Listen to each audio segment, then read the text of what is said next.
an honor to introduce our speaker this afternoon. He's somebody well known to most of us here and very dear to me because he has helped my profession a great deal.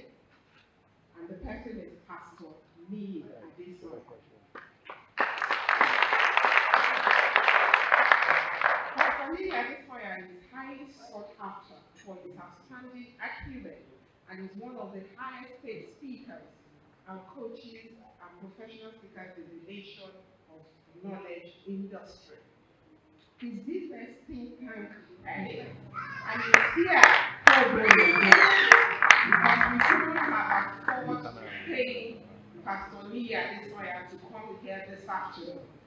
He's a widely traveled person, and the moment we come to him today, he told us for Pastor Oluwadare, I will be here and I'm not charging any cost. So it is my honor Pastor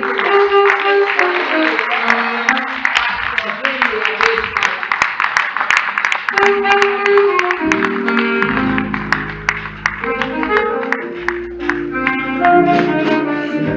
Okay, you don't have to do that. You don't have to do that. Thank you. Thank you. You may take your seat, please. Please take your seat. I quickly have to come upstairs, come on stage here so that you can stop the profile reading. Sometimes when you read the profile, you get a bit jittery or intimidated. And then again, I quickly want to come up here before she raises your hope. And you expect one big delivery, and at the end of the day, you don't get the delivery. Okay, but you will also buy. So let me quickly come so that that will be the case. But today is a good day. Today is a wonderful day. Today is the day we celebrate our Father. The day today is Diamond Jubilee. It's worthy of celebration. So, Prophet John, thank you so much, sir, for staying alive. Thank you so much for staying alive. And we've seen a lot of documentaries, a lot of things said by your children, like both physical and spiritual. I celebrated also Mama Martha. Hope you call her that, Mama Martha. Yeah, it sounds like you right. Thank you so much, sir. Just like the last speaker said, that if you are not giving him rest, he won't be where he is right now. And BP probably will have shut up, and then will have been trying to manage that. Thank you so much for your support. And also, I would like to appreciate Pastor Adelaku. Thank you so much, sir, for being so supportive with our Father in the Lord. And also, my Oga, I met him some few years back. When he came in, I said, wow, I know this man, but thank God I still remember him when he introduced himself. Dr. James, thank you so much, sir, for being so supportive also. And then to the senior, the older brother of the celebrant, thank you so much, sir. Thank you for revealing that part. You know, sometimes, when you come when you see men of God, you think they just come down from heaven like that, they drop down from heaven, and there's no problem at all. But thank you for revealing the fact that he was not just a goalkeeper that is called Zion, he also can throw punches like Muhammad Ali and everything. Thank you, sir. God bless you and God bless you. And then to my brother, are you a pastor? No. You should be one. You should be one. You spoke so well. The first thing that got me glued to you or attracted to you was your voice. Is your voice. Thank you very much. You got radio? No. You do voiceover? No. Or probably you made so much money you don't want to see how that works. Because his voice was so intimidating and so lovely also. And then he spoke so well that if not for the fact that he's not the one celebrating, we could have just ordained him a pastor. And you have such a beautiful wife beside you. Thank you so much. So today, you said I have such a beautiful life. I said I agree with you. When you were saying something about the fact that you're a very difficult person to deal with and he was able to manage you, And then when you're talking on stage, I say, yes, I agree. I say, yes, I agree. Yes, I agree. Thank you so much. And the topic for today just shows you the mind of the celebrant. We're talking about leadership and the society, the role of religious leaders. When somebody is celebrating their birthdays and they don't want to do any other thing but speak on some particular topic, that tells you their mind. That tells you how they think.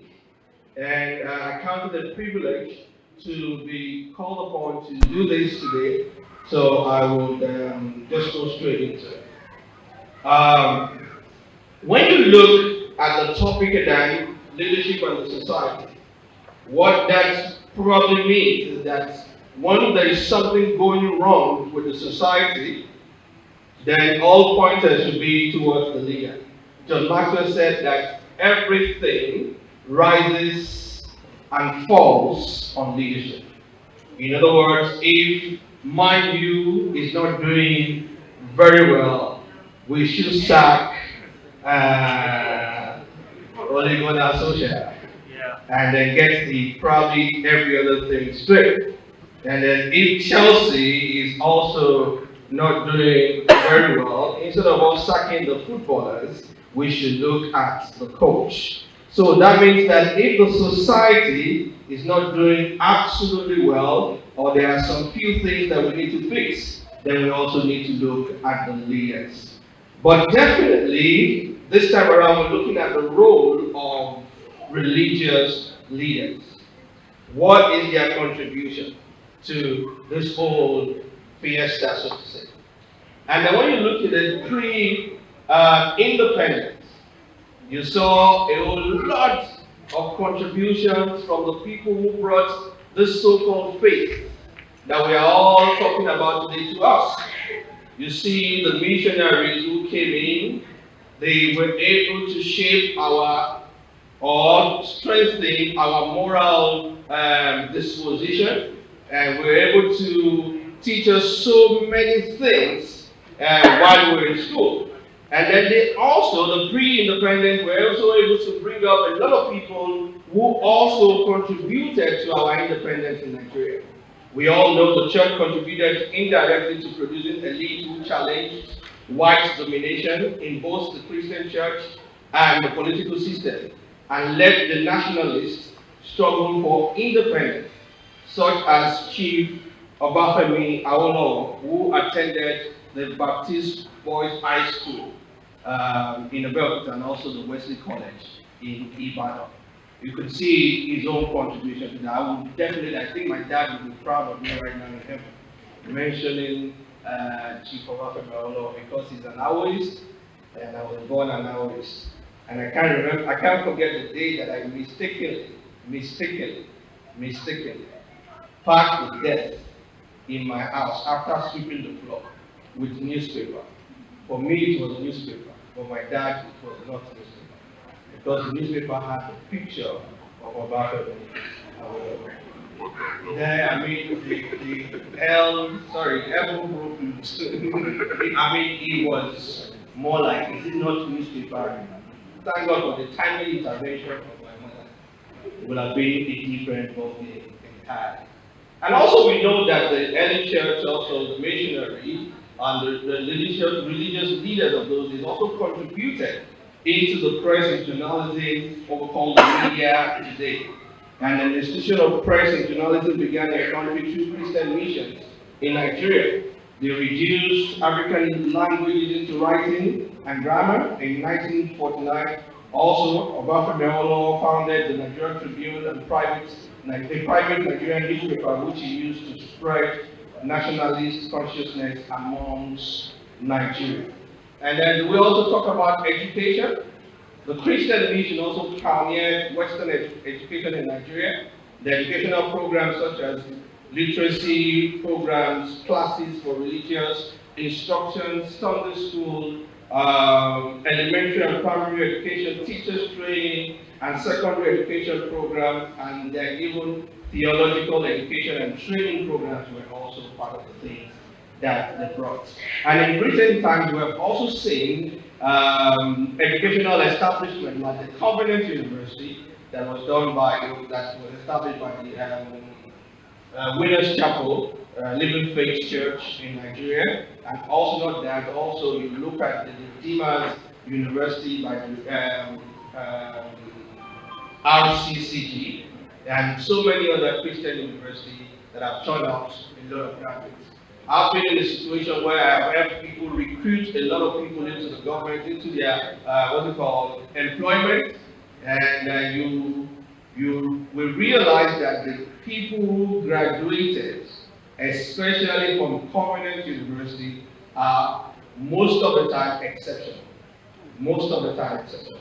The way they think is different, the way they talk is different, the way they process thought is absolutely different.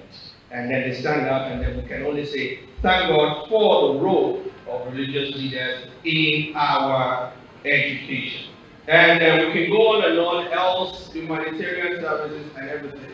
But one thing we need to also look at as we go and talk about the role of leaders in the society is to take into cognizance the quote by a former United States Senator.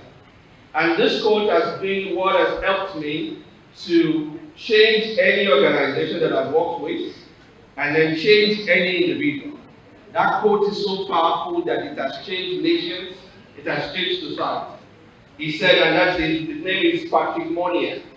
He said, the central conservative truth is that it is culture and not politics that determines the growth of a society or determines the development of a society. I repeat that. He said the central conservative truth is that it is culture and not politics that determines the development of a society. And he now went on to say that the central liberal truth is that politics can work on culture and deliver culture from itself. Now, for the purpose of our teaching today and the lecture today, we're talking about leadership. So we can more or less take that word politics and change it with leadership. And then look at the quote again, that it is actually culture and not leadership that determines the growth or the development of a society. Said the conservative truth. And the central liberal truth is that if leadership wants to see the society develop, then leadership's main assignment is not infrastructure. Leadership's main assignment is not any other thing but the culture that is prevalent in that society. Once leadership can change the way we think, can change our value system, then the society can begin to develop. And then I know we must have learned this, all the men of God here. You know, they've always told us that there are 7 mountains that if we want to change anything in our country or change anything in our society, we must focus on 7 mountains. The first one is media. The second one is government. The third is education. The fourth is the economy. And then you have family, you have business, and then you have entertainment. Now, when we talk to leaders and they want to change the society, passion is not enough. Calling is not enough. Prayer definitely is not enough, although it is very vital ingredient in the change of the country. It is not enough. Strategy is absolutely what we eventually will look at. Because then you look at it, and then you ask yourself, in the church and you ask the leaders of the church, what are you doing about the 7 mountains? Because until you conquer the 7 mountains, nothing is going to change in the society. So when we're talking about change, when we're talking about progress, we definitely are talking about taking control of these different mountains. Now the question is, what are we doing about media? What are we doing about entertainment? We have lost an opportunity to affect our society with what we have allowed to happen, which we can't even control anyway, to happen this special period. From the 23rd, 24th, 25th, 26th, 27th, and it's still going on probably to January 2nd. The entertainment business is going to shape our society. And then I look at it, what has the church done? What are the religious leaders doing? If they can jam a hotel for 7 days or 10 days, what are we doing about the people who are our own musicians? Have we empowered them to be able to also try and set the pace for the young guys who are coming? You saw those young people who came to dance here. I love them. When they were dancing and everything, I was nodding my head. But you know what? All those dance steps they gave, although they were dancing to Christian songs, all those dance steps were influenced by the people at the other end, not by the church. There is nothing you can do about it. I don't say you should condemn it. Because all of us also, we dance one hand up when we're dancing to obey commander and all those things. But the question now is that, are they the one dictating the pace in the society, or are we the one dictating the pace in the society? The Bible says that we shall be the light of the world. We are the salt of the earth. But I think the whole thing has turned the other way. Let me leave that and go back to Patrick Monia, the quote that I gave the other time. If culture is what determines the growth of a society, so every of our pastors, every of our religious leaders, their primary assignment is shaping culture. And when we talk about culture, we're talking about value systems. When we talk about culture, we're talking about our believability on ourselves and our nation. When we talk about culture, we're talking about the norms. When we talk about culture, we're talking about the value system that we have. So the question now is that everything we do in church, how do we use that? Or how does it affect the way we think? How does it affect the way our value system? And I love it when the last speaker, especially, he picked into my notes or something like that, when he was talking about the fact that it is the way he judges men of God, is how they take care or how they relate with their family. And not just that, he also said something about our money-driven culture. We want to change the society. Men of God, religious leaders, how do you take the money-driven culture?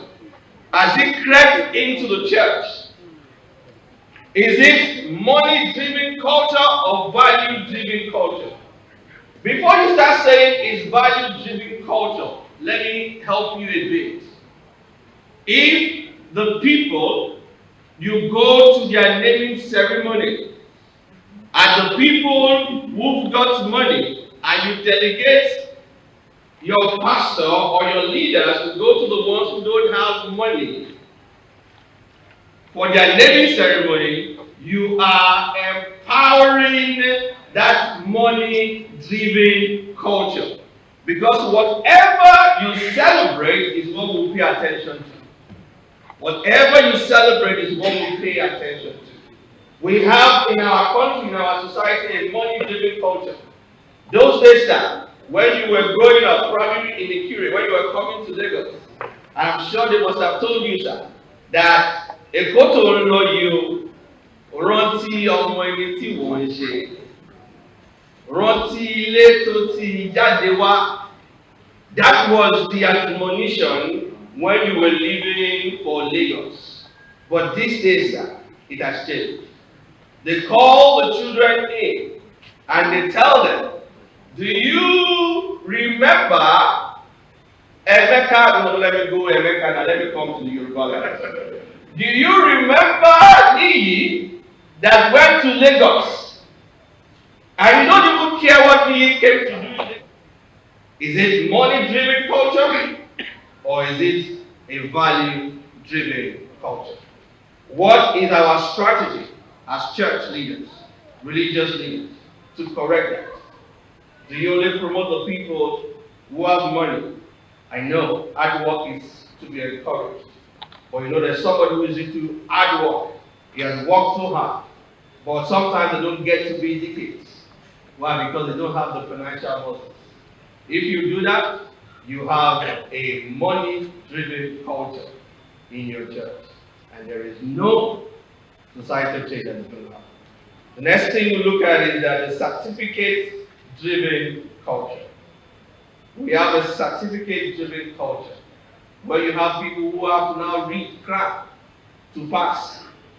And then they don't know nothing, they would rather pay to have their exams fixed for them. I met a lady not long ago. She doesn't have an email.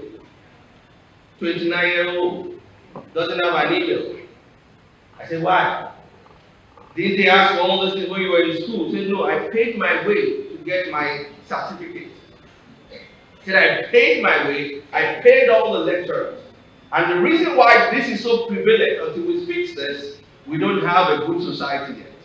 The reason why it's so prevalent is because we have a society, we have a country, we have a community that judges you by your certificates rather than what you can do is what you have. And we have a lot of people who have come, you interview them, and then you realize that they know nothing. A case in point, a lady came, I was in the interview panel. I just wanted to crack jokes. And I said, wow, you are from the eastern part of Nigeria. Wow, this your MBA sounds like Umba. In other words, no. Tell me, jokingly, tell me why this is Masters of Business Administration and it is not Umba. And then guess what? The lady couldn't defend the MBA. A total disaster. Why? Not the first degree, that is the second degree. And then you have a society that is certificate driven. When these days, right now, even in the developed world, they don't even look at the certificate you have.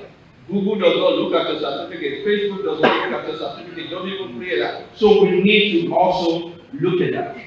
And then the last one I will talk about, before I talk about something else, is the way we also need to correct this self-centeredness driven culture. Self-centeredness driven culture. Everyone in Nigeria, sorry, let me take that back. Almost everybody in Nigeria, I said almost everybody, in Nigeria is self-centered. We think only about ourselves. Because if we do not think only about ourselves, how will somebody take the money that belongs to all of us and spend it upon himself alone and his children? You begin to ask yourself that question. Is the church going to correct this self-centeredness? This self-centeredness. And I think the religious leaders need to be examples to us. It is not wise, it is not nice for you to be the only one who drives the best car and the people in your church are not driving an equally best car. You're trying to tell us to be selfish. And the only time, although most of the time, we religious that don't see this. We don't see this. Because the people are so self-centered, the only person that they are not self-centered to, they give to are the general overseers and the general superintendent and the senior pastors. And they don't even stretch a hand of help to the other people. Now, these are the things that must be corrected in the society. And all our strategy must be geared towards that. And one of the things you need to ask yourself is our strategy helping people to take over the media? How many people from our organization are in charge and in control of the media? We have the new media now, which has democratized everything. Before you can say something, you need to pay before you can say. But now you don't need to pay before you can say. So you can broadcast anything and tell people that if you are a footballer, you are going to hell. And that's that. It has been democratized. It's nothing you can do about it. But what are we doing with our members of church members to take over the new media? Are we sitting down to strategize and take over that? What are we doing about governance? Governance is not just about politics, it's also about politics. It's about policies.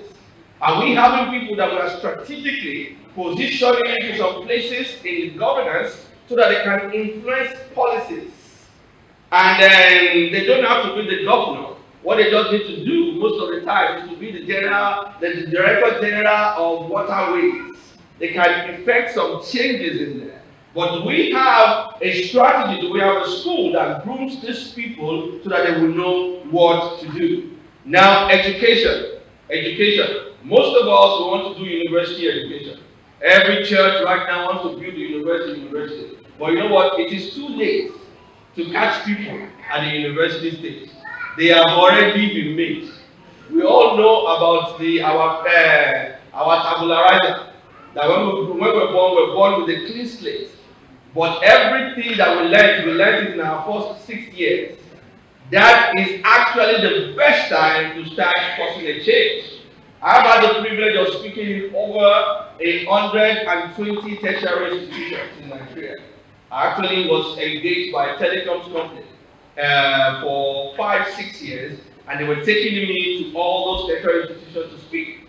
And one of the things that is so profound here and so heartbreaking at the same time is that we saw some young people and we were trying to do a research. We asked them that if you have the opportunity to embezzle money, will you embezzle money? Some of them said, yes, I will. About 90% said, I will. Yes, I will. The remaining 10% that we thought would give us a good response said, I will die embezzling money. And you can see that it's about too late to be waiting for them at the tertiary education. You need to go back to the primary and to the secondary, and probably because it's the money-driven culture, the university education seems to be more profitable and creative, and probably that is why we're not paying attention to it. How many of us in the church, our strategy is geared towards developing people's businesses? Many things that we know about business, we learn it from outside. But can you change the trajectory of the society by doing that? I remember the church that I belonged to, Daystar Christian Center. There was a time everybody crucified us. They told us we are agents of the devil and everything, because our first service, we have about 4 then. Our first service was basically entrepreneurial services. We didn't do anything. We taught from the Bible entrepreneurial principles. And at the point in time when the church built, we got a new church, and then we did our air conditioning system, which cost us over 300 million naira. They thought we were going to borrow money from the bank. No, it was those young people, the 20-year-olds, the 25, the 30-year-olds, that actually contributed the money. Why? Because their businesses were doing very, very well. And you heard them say that I am. Let me say that so that in case there are people who are from the LIRS here, they will not come after me. Don't believe the fact that they said I'm the highest paid coach and everything. Please, it was just to just pep me up. Forget that you heard that. But definitely, I've been doing well in my business because most of the people people that are even coaching right now were those people that were taught how to be entrepreneurs in the service. What is our strategy towards that? What is our strategy towards education? What is our strategy towards entertainment? I don't have the resources. I don't have the wherewithal. But I looked at it. Burna Boy today.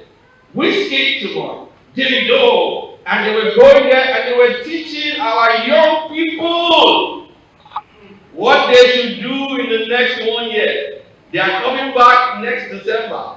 And they're going to reinforce that. They're going to reinforce that. See, what they do to those young people, you may not be able to undo it with 1 year of service in the church. You may not be able to undo it. You may not be able to undo it. So what is our strategy towards entertainment? How are we not jamming a hotel and trying to dictate the moral compass, trying to dictate the moral direction to our people? So if the society is going to change, then those things need to be worked out. As I close, let me ask you, do you know what we mean by we are outside? Do you know? Okay. Do you know what we mean by Zazu? Zazu. Okri. I know you will know Soros, okay. Do you know Mario? Icho. Who they breathe? Do you know Boss Bread? Sapa? Do you know Sam Breakfast? Do you know the village? Do you know Komobodijo? Body? This one, I had it this morning when I called my teenage children to tell me all this. I hope I can pronounce it well. Otutize. Otutize, do you know that? Do you know small yard? If you don't know this, you can't change the society. Your work is to develop the people who will change the society. Moses did not fight the war. Moses prayed and gave support, moral support, financial support. As long as his hands were raised, Joshua was winning the battle. As long as his hands were raised, Joshua was winning the battle. But those of us who are above 45 in our faith, you don't have the energy to change anything on the ground. What you should do and your strategy should be to develop the next generation. They understand their language. If you don't understand Okri, you don't understand small yard, you don't understand it. You can't change. You have to develop the strategy of Moses. Develop your schools. Train these people. Support them financially. Support them legally. Because when you send somebody to do business, after they have old people's money and they are in debt, which is not their own doing, it was because they missed one opportunity. Do you have some legal backing to make sure that the punishment is not as severe? Can they look back to you and say, you know what, Pastor, I've got my back as I move into the business they're in? Is it possible that you have your big heart enough to accommodate a whiskey in your church? Do you have the heart to accommodate the Burna Boys in your church? Do you have the heart to be able to change the business tycoons? Do you have what it takes to get a Tony Elumelu to become a member of your church? Do you have what it takes to be able to develop probably a Tony Elumelu or a Femi or Tedola? You know, most of the time they don't even know the difference between an opening prayer and a closing prayer. Can you be a father to them? Do you have systems? Do you have structures that can accommodate and challenge these people?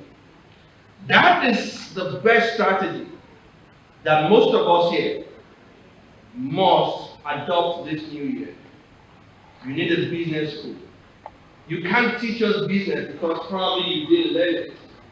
So when you have a business school, you get people who know business to run the school. The most fun that people are going to. You need to have a school for entertainment. You see all those people that dance. They just told you that, look, if you don't take care of me, I'm about to leave the church. That's the language. Most of them would not leave in Jesus' name. So the strategy must be very, very thought through. We must sit down and develop schools in those 7 areas of influence. That is the only time you can take control of the society. Don't forget, the central conservative truth is that it is culture and not leadership that will determine the development of the society. And the central liberal truth, and if you look at this definition, you realize that is the principle of the Democratic Party and the Republican Party. And the central liberal truth is that leadership can work on culture and deliver culture from itself. Whatever you do in the society that does not address the culture of the people is a waste of time. You will not get any results. Build houses. People will not maintain it. People are trying taking, there was a time they did some barricades, some rails and everything. People will go and take the rails. The iron that we use to cover gutter. People will go and take the iron and go and sell it. And then you're wondering, the flower that we planted some years back, the flower is nowhere to be found. I just pray that the monument that we have in Oshodi will be maintained after 5 years. Because it is not about it's not about this infrastructure. It is about the culture, our way of thinking. All our money, all our strategy must be geared towards that, changing the culture of our people. I hope with these few words of mine, I've been able to share our direction towards make our society a better one, our society a prosperous society, and the two of us, by the grace of God, you and I, will see a better Nigeria. Even if it's not during our own time, our children and our children's children should know that we made our contribution to make their life better. In Nigeria, where NEPA will not be something of an issue. In Nigeria, where banditry will not be something of an issue. In Nigeria, and you can leave your phone on the table and be very secure that nothing happens to it. The Nigeria that you lived in, you grew up in, where you can leave your wear and the money outside and you come back to it. The church will depend on you. You have the mind of the people. You speak to them more than any other person. You speak to them at least 104 times in a year. That is Wednesday, midweek service, and Sunday service. 104 times in a year. What are those services for? Is it to change our mindset or to entrench our money-driven value in our culture? Thank you. God bless you.